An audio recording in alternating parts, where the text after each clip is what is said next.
Сәлеметсіздер ме білім алушылар? Бүгін жаратылыстану және дүниетануды оқыту әдістемесі пәні бойынша кезекті 3-ші лекциямызды бастаймыз.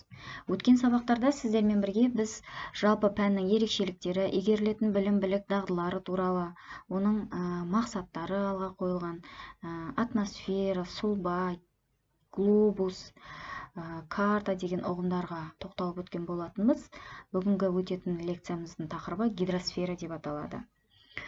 Жалпы пәнді тақырыпты игертудегі негізгі мақсатымыз мынадай. Біріншіден, білім алушыларға тіршілік көзі болып саналатын су туралы, судың табиғаттағы халық шаруашылығындағы маңызы туралы, судың қасиеттері туралы білім беру.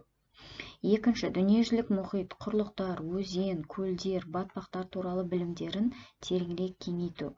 Білім алушы бойында ойлау қабілеті мен алғырлықты және су ресурстарын үнемдеу дағдыларын дамыту.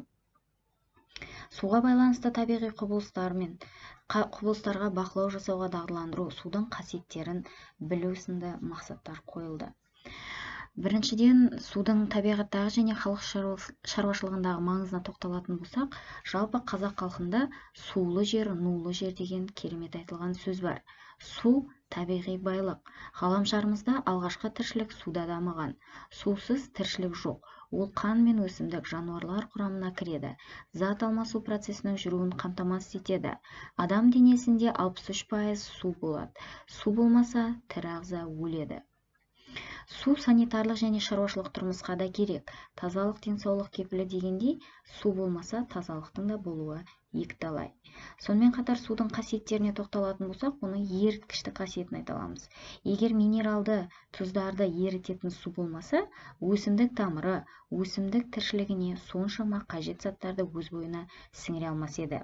Қазіргі кезде өндірістің бірден-бір саласы сусыз жұмыс істеп және дами алмайды. Мысалы, 1 килограмм қағаз өндіруде 100 литр, ал 1 тонна цемент өндіруге 4,5 мың килограмм су қажет екен. Республика аумағында 70-тен аса артезиан алаптары табылды. Мысалы, Мойынқұмда 300 және 500 мл тереңдікте 50 мың шаршы километр жерді алып жатқан тұтас жер асты теңізінің бар екендігі анықталды. Қазақстанда жер астынан ыстық су табу үшін үлкен барлау жұмыстары жүргізіліп отыр. Термальды жер асты суы өнеркәсіпті, сондай-ақ үйлерді, жылыжайды, фермаларды және моншаларды жылыту үшін пайдаланылады. Республиканың бірталай өңірінде өте тереңнен атқылап жер бетіне шығып жатқан емді қасиет ол минералды жерлерді де кездестіруге болады. Енді негізгі ұғымға тоқталсақ, гидросфера грек тілінен аударғанда су және шар деген екі ұғымның қосындысынан туындаған сөз. Жердің су қабығы гидросфера деп аталады. Гидросфераның көп бөлігін, яғни 96-да 5%-ын дүниежүзілік мұхиттың тұзды суы, аз бөлігін құрлықтағы және атмосферадағы су құрайды. Бұлар өзендер, көлдер, мұздықтар, жер қыртысындағы жер асты суы. Атмосферада су тамшылары мен мұз түйіршіктері де кездеседі. Жердің біртұтас су қабығы дүниежүзілік мұхит, құрлықтағы су, атмосферадағы су гидросфераның 3 бөлігі. Яғни мұхитта құрлықтың орасан зор бөліктері материктер, яғни Евразия, Африка, Антарктида, Австралия, солтүстік және оңтүстік Америка және аралдарды да кездеседі екен. Ең үлкен арал Гренландия деп аталады. Өзара жақын орналасқан аралдар тобын архипелаг деп атайды. Мысалға, Гавай аралдар архипелагы. Материктер мен аралдардың мұхитқа еніп жатқан бөліктерін түбектер деп атайды. Материктер мен аралдар бір тұтас дүниежүзілік мұхитты 4 мұхитқа бөледі. Яғни, бірінші ең үлкен Тынық мұхиты, Атлант мұхиты, Үнді мұхиты және де солтүстік мұзды мұхиты. Ең үлкен Тынық мұхит дүниежүзілік мұхит көлдерінің жартысын дерлік алып жатыр. Оның көлемі 180 миллион километр квадрат. Атлант мұхиты Тынық мұхитынан 2 есе кіші. Оның солтүстікте оңтүстікке қарай ұзындығы Тынық мұхиттың ұзындығымен бірдей, бірақ ені тар. Атлант мұхиттың ең терең жері 9219 метр. Бұл Тынық мұхиттан кейінгі тереңдік болып есептеледі. Үнді мұхиты Атлант мұхитынан кіші.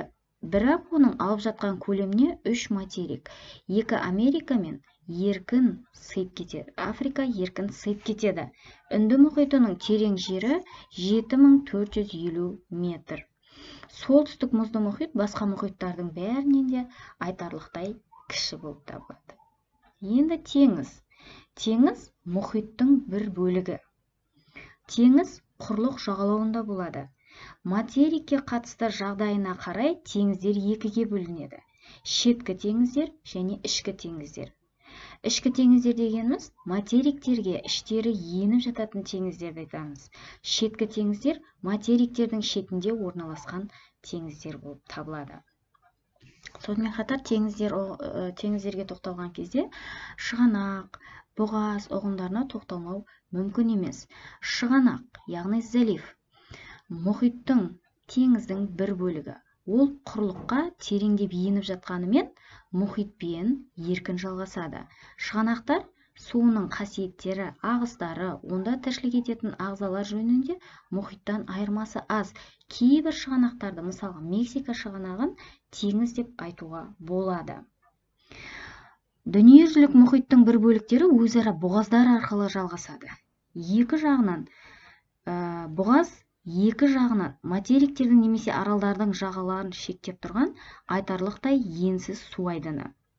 Мұхиттың немесе теңіздің 200 метрге дейінгі тереңдіктегі су түбін материктік қайраң деп атаса, 200 метрден 2,5 мың метр тереңдікке дейінгі материктік беткей болады. 2,5 мың метрден 6 мың метрге дейінгі тереңдік мұхит түбі болады. 6 мың метрден астам тереңдіктер терең су ойыстары немесе науа болып табылады. Мұхит суының тұздылығы барлық бөлігінде бірдей емес. Өзендер құйылатын материк ішіндегі теңіздер суы онша тұзды болмайды.